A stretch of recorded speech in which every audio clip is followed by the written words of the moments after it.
अब सवाल ये कि कल क्या होगा, ये वो सवाल है जो कल न सिर्फ महाराष्ट्र की सियासत को तय करेगा बल्कि फैसला इस बात का भी होगा कि राजनीति में कौन खिलाड़ी है, कौन अनाड़ी है। 27 साल की उम्र में शरद पवार विधायक बन गए थे, 50 साल से राजनीति में है और अजीत पवार ने 23 साल की उम्र से शरद पवार से सियासत सीखी है। कल क्या होगा जब अजीत पवार की बगावत के बाद दोनों धड़ों की बैठक होगी।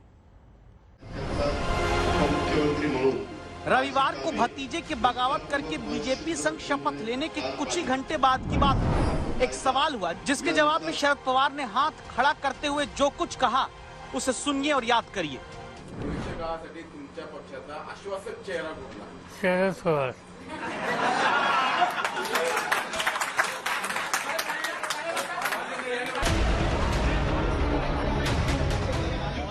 महाराष्ट्र में शरद पवार को जो जानते हैं वो मानते हैं कि उम्र भले बढ़ी हो और स्वास्थ्य कमजोर हुआ हो, लेकिन राजनीति में पवार कमजोर जब होते हैं तभी मजबूती से खेलते हैं। इसीलिए पूछा जा रहा कि जो अजीत पवार अब मंत्रालय पहुंचकर मुख्यमंत्री और डिप्टी सीएम के साथ बैठक करके अपने और अपने बागी साथियों के विभागों की लिस्ट तैयार करा रहे हैं, कल क्या शरद पवार के मुकाबले अपने साथ पार्टी की 2/3 ताकत अजीत पवार दिखा पाएंगे?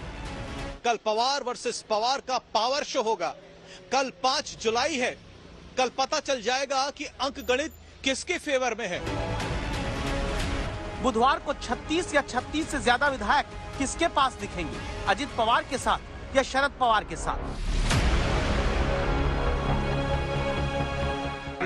की काय आमदार पाहिजे ते असं वगैरे मी काही काळजी करू नका, आमदार दोनों गठों ने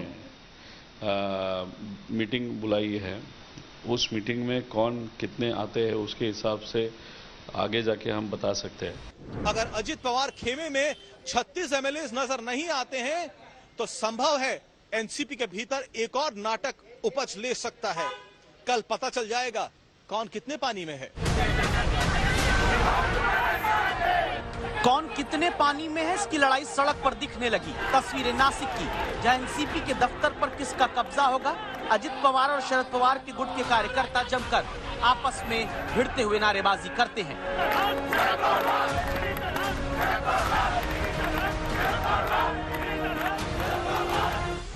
ये टकराव क्या जल्दी खत्म होगा? जब शरद पवार और अजीत पवार दोनों ने अपनी बड़ी बड़ी बैठक बुला ली, एक एक करके हर सवाल के जवाब से कहानी को आगे समझिए। सवाल है कि बुधवार को क्यों एनसीपी की लड़ाई का अहम दिन? जवाब ये कि अजीत पवार ने बुधवार को सुबह 11 बजे बांद्रा की भुजबल नॉलेज सिटी में अपने खेमे की बैठक बुलाई है। बुधवार को ही शरद पवार खेमे की बैठक दोपहर 1 बजे यशवंतराव चौहान सेंटर पर बुलाई गई।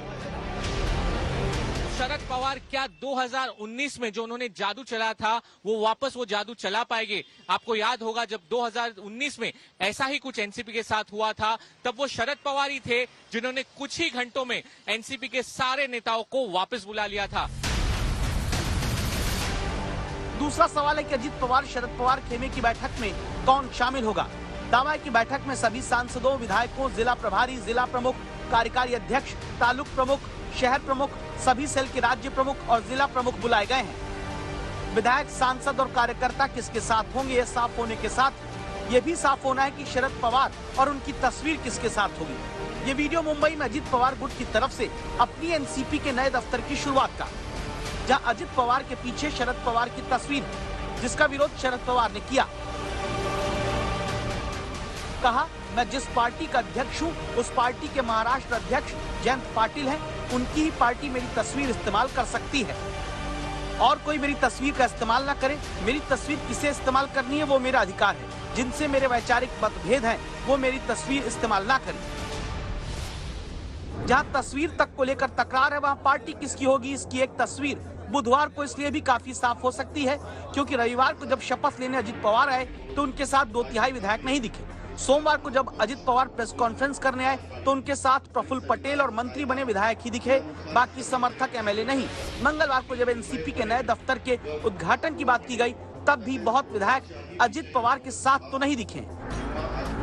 बुधवार को यह बहुत कुछ साफ होगा, लेकिन बहुत कुछ अब भी दोनों गुटों के बीच हंसे ही रहने का अंदेशा भी जताया जा रहा है।